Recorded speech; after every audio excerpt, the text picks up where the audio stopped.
Yes. Hi everyone. Today discuss about multiple threads sleeping process. Okay. So this is a concept in threads. So first one, second one, you have to complete it. Then only we have to move to third concept. Okay. Third scenario. So otherwise we have to confuse. Okay. So here multiple threads. How to set the name and how to get the name and how to sleep sometime those threads. Okay, these are the information is we discuss right now. Okay, so here see I take one thread class test. The name is test extends thread class thread. So in thread class by default executable method is run method, public void run. So in this place I have to define one logic, that is a 1 to 10 numbers I want to print. Less than or equal to 10 I plus plus system.out.println print I. So how to start this thread? Test t1 equal to new test.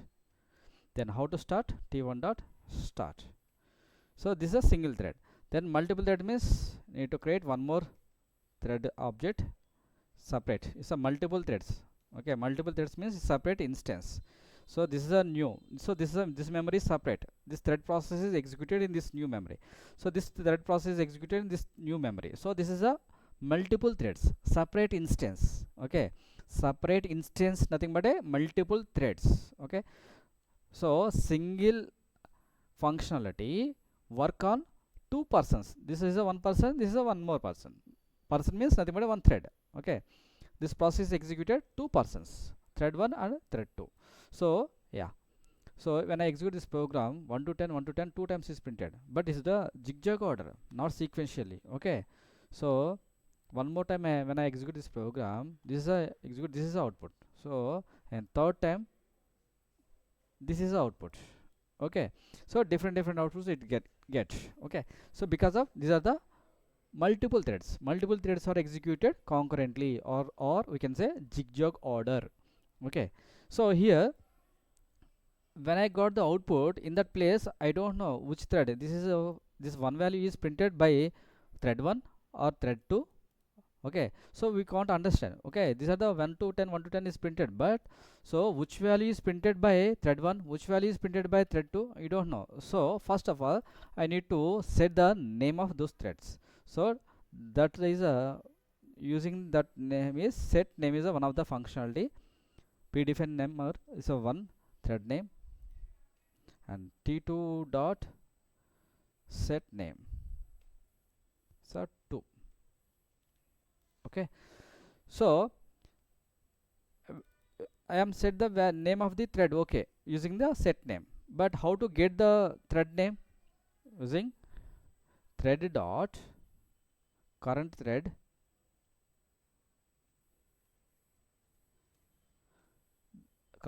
dot get name. So print I value.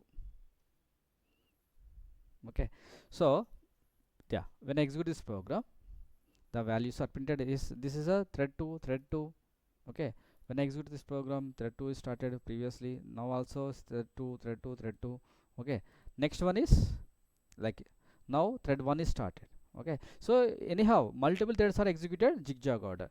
So for set the our own name, for suppose I am not set name of this one, then by default is the give thread-0 thread-1, that is a thread names default given by JVM by default.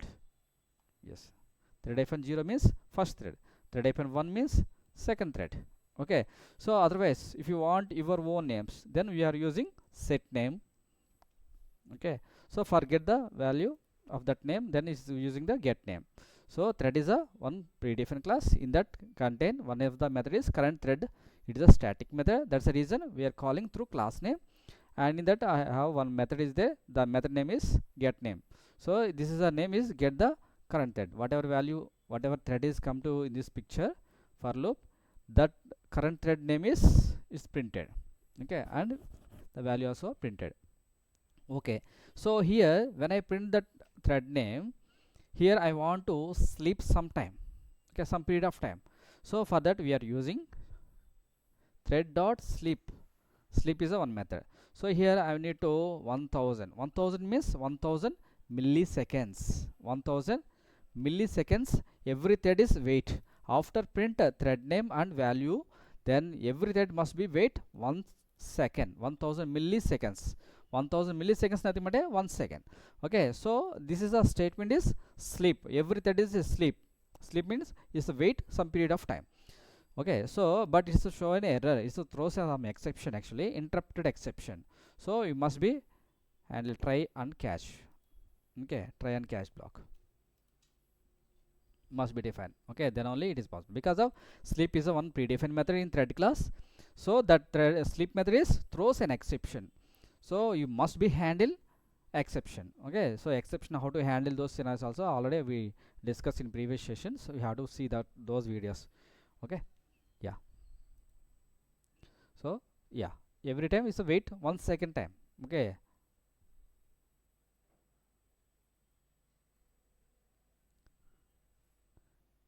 see actually these are the two threads. Who one is created these two threads? Main thread is executed, main thread is created these two threads. Okay, so but main thread is doesn't wait till end of the process. Okay, see this one. So when I execute this program, main thread is execute is first execution. Okay, because of main thread work is only for create the threads only. It doesn't wait till end of the thread process. Okay, so that is it. Actually here is main thread. That what is the scope of the main thread? Till end of the main method. Okay, till end of the main method. That is the scope of the main thread. What is the scope of the use different thread? Till end of the run method. When run method process is completed, automatically user different thread is killed by default. Okay, same as main thread process, when it's completed till end of the main method. Okay, that is the scopes.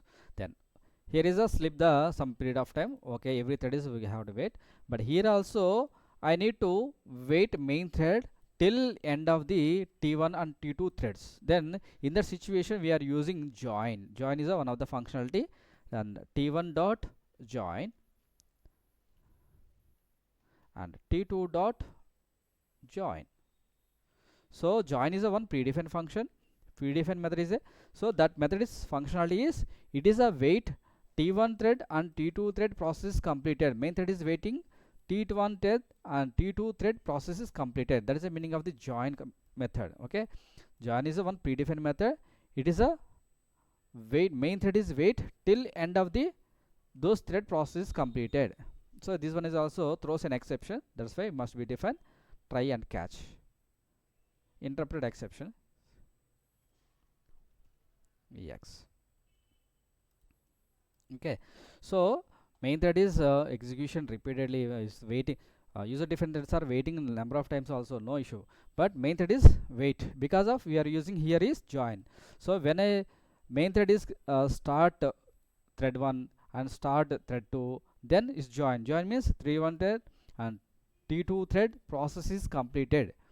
Okay, then only main thread is move to next statement.